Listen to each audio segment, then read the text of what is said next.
இன்றைக்கி நம்ம நாட்டுக்கோழி குழம்ப எப்படி செய்யறதுன்னு நம்ம பார்க்குறோம். இப்போது உங்களுக்கு எப்படி செய்யணும்னு நல்லாவே தெரியும். நாங்கள் இப்போ தான் ஃபஸ்ட் டைம் சமைக்கிறோம், அதனால தான் வீடியோலாம் எடுத்து போடுறோம்.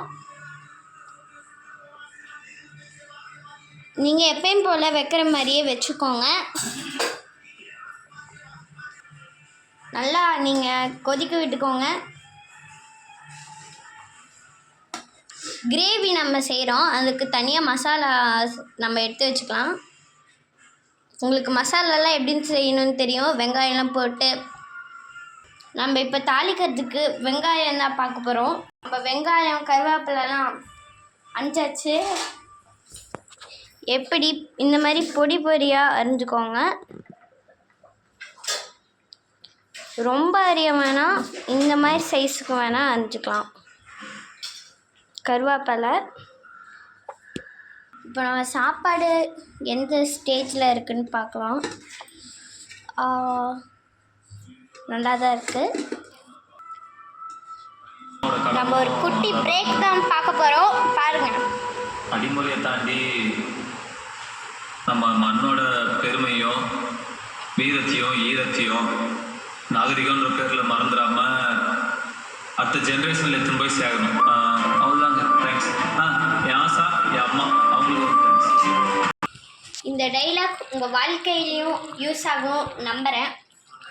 பார்க்கலாம். யூஸ் ஆனால் கன்ஃபார்ம் நீங்கள் கமெண்ட்டில் சொல்கிறீங்க. யாருக்கெல்லாம் இது வரைக்கும் நடந்திருக்கோ, அப்படிலாம் இருந்திருக்கோ சொல்லுங்கள். நம்ம இப்போ தாளிக்க போகிறோம். எண்ணெய் ஊற்றிக்கலாம்.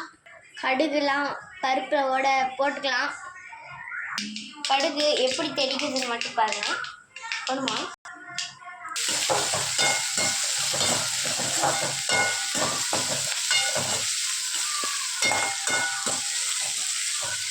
மூணு மிளகாயை கிள்ளி போட்டுக்கலாம். இப்போது இதுதான் எங்களுக்கு ஃபஸ்ட் டைம் வறுக்கிறது. எப்படி வறுக்கிறதுன்னு தெரியல.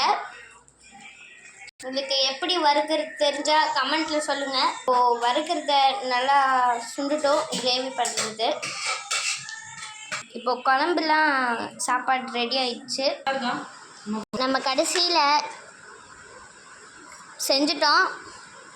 எப்படி இருக்குன்னு டேஸ்ட் பண்ணி பார்த்துடலாம்.